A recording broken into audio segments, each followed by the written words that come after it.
నేటిదిన వాక్య ధ్యానం కొరకు లూకా సువార్త 7వ అధ్యాయము 50వ వచనంలో రాయబడిన వాక్యాన్ని చదువుకుందాం. అందుకు ఆయన, నీ విశ్వాసము నిన్ను రక్షించెను. చదవబడిన ఈ వాక్య భాగంలోని దీవెన నా ప్రియులకు మీరందరూ పొందుదురుగాక. వాక్య ధ్యానం కొరకై ప్రార్థన. ప్రేమ కలిగిన మా తండ్రి, మీ వందనాలు. నేడు చదవబడిన ఈ వాక్య భాగం ద్వారా మాతో మీరు మాట్లాడి మమ్మలను బలపరచమని యేసుక్రీస్తు నామములో బ్రతిమాలి ప్రార్థిస్తున్నాను తండ్రి, ఆమెన్. చదవబడిన ఈ వాక్య భాగంలో యేసుక్రీస్తు ప్రభువారు పలికినటువంటి ఒక అద్భుతమైన మాటని ఇక్కడ మనం చూస్తున్నాం. అదేంటంటే, నీ విశ్వాసము నిన్ను రక్షించెను. నిజమే, విశ్వాసము మానవ జీవితంలో ఊహించని ఆశ్చర్యకరమైన కార్యాలు జరుగుటకు గల కారణం ఉంది. ఎవరి యందు అని అనగా యేసుక్రీస్తునందలి విశ్వాసం. చదవబడినటువంటి ఈ వాక్య భాగం యొక్క సంఘటనలను మనం పరిశీలన చేస్తే, యేసుక్రీస్తు ప్రభువారు ఒక దినాన భోజనం చేయవలనని పరిసయ్యుడైనటువంటి సీమోను తన ఇంటికి ఆయనను ఆహ్వానించారు. ఆ స్థలమందు ఆయన కూర్చుని ఉండగా ఆ ఊరిలో ఒక పాపాత్మురాలని పిలువబడుతున్నటువంటి స్త్రీ ఆ ఇంట ఉన్నారని చెప్పి యేసును గూర్చి విని, ఆమె ఆ చోటికి ఒక బుడ్డిలో అత్తరు తీసుకుని వచ్చి వెనుక తట్టు ఆయన పాదముల మీద నిలబడి ఏడ్చుచు కన్నీళ్లతో ఆయన పాదములను తడిపి తన వెంట్రుకలతో తుడిచి ఆయన పాదములను ముద్దు పెట్టుకుని అత్తరు వాటికి ఆమె పోసింది.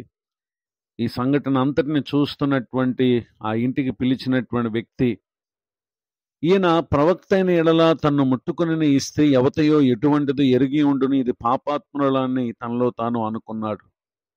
ఈ విషయం గురించి ప్రభువారు కొన్ని విషయాలు అతనితో మాట్లాడుతూ వచ్చి 44వ వచనంలో ఆ స్త్రీ వైపు తిరిగి సీమోనుతో ఇట్లా అన్నారు, ఈ స్త్రీని చూచుచున్నావే, నేను నీ ఇంటిలోనికి రాగా నీవు నా పాదములకు నీళ్ళేయలేదు గాని ఈమె తన కన్నీళ్లతో నా పాదములను తడిపి తన తల వెంట్రుకలతో తుడిచింది. నీవు నన్ను ముద్దు పెట్టుకొనలేదు గాని నేను లోపలికి వచ్చినప్పటి నుండి ఈమె నా పాదములను ముద్దు పెట్టుకుంటా మానలేదు. నీవు నూనెతో నా తల అంటలేదు గాని ఈమె నా పాదములకు అత్తర పూసింది.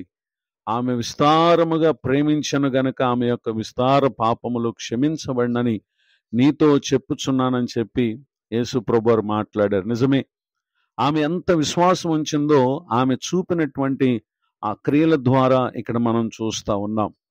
ఈ మాటలు వింటున్నటువంటి నా ప్రియ సహోదరి సహోదరులు, దేవుని యందు విశ్వాసం ఉంచినటువంటి మనం చేయదగినటువంటి క్రియలు, వాక్యం మనకు వేటినైతే నేర్పిస్తుందో వాటిని మనము హృదయపూర్వకంగా జరిగించినప్పుడు నిశ్చయంగా ఆ విశ్వాసము మన జీవితాల్లో ఆశ్చర్యకార్యాలు ప్రభు చేయుటకు అది కారణంగా ఉంది. యాకోబు రాసినటువంటి పత్రిక 2వ అధ్యాయము 17వ వచనంలో, అలాగే విశ్వాసము క్రియలు లేనిదైతే అది ఒంటిగా ఉండి మృతమైన దగును అని ఇక్కడ తెలియపరుస్తున్నారు. నిజమే, ఆమె ప్రభు ద్వారానే తన జీవితము క్షమింపబడగలదు అని విశ్వసించింది. ఆ విశ్వాసంతో ఆమె వచ్చి యేసుక్రీస్తు ప్రభునొద్ద చేసినటువంటి ఆమె క్రియలు చూచినటువంటి ప్రభువారు తనకు కలుగు రక్షణను ఆయన తెలియజేశారు. నిజమే, విశ్వాసం ద్వారా స్వస్థత, విశ్వాసం ద్వారా విడుదల, ఇలాంటి అనేకమైనటువంటి కార్యాలు విశ్వాసం ద్వారా మన జీవితంలో చేసినప్పుడు వాటి వలన కలుగు ఫలాన్ని మన జీవితంలో మనం పొందగలుగుతాం. గనుక అవిశ్వాసం చెందకండి, ప్రతి పరిస్థితిలో విశ్వాసం కలిగినటువంటి వారై ఉండండి. నిశ్చయంగా పరిశుద్ధాత్మ దేవుడు ఆశ్చర్యకరమైనటువంటి కార్యాలు మన జీవితాల్లో ఆయన జరిగించబోతున్నారు అనేటటువంటి విషయాన్ని తెలియచేయటానికి సంతోషిస్తున్నాను. గనుకనే తిమోతి గారికి పౌలు గారు రాసినటువంటి పత్రికల్లో 2వ పత్రిక 4వ అధ్యాయము 7వ వచనంలో రాయబడిన ఆఖరి వాక్యంలో విశ్వాసమును కాపాడుకొంటిని అని అక్కడ తెలియచేయటం గమనించగలం. గనుక దేవునికి మనకు మధ్య కలిగినటువంటిది విశ్వాసము. ఆ విశ్వాసంతో కూడినటువంటి క్రియలు మన జీవితంలో ఎన్నెన్నో అద్భుతాలు ప్రభు చేయటానికి గల కారణం.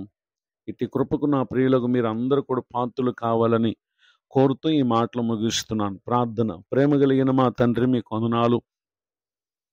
నాడు ఆమె విశ్వాసంతో చేసిన క్రియలు, ఊహించిన అద్భుతమైనటువంటి పాప క్షమాపణ, రక్షణ ఆమె పొందిందని మీరు మాకు తెలియపరిచారు.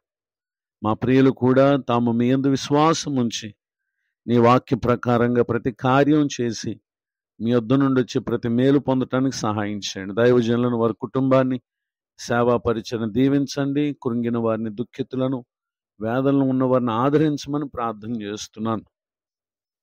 మరి ఒక నూతన సంవత్సర దయా కిరీటాన్ని ఈ దినం పొందిన మా ప్రియులను కూడా జ్ఞాపకం చేసుకోమని యేసుక్రీస్తు నామములో బ్రతిమాలి ప్రార్థిస్తున్నాను తండ్రి.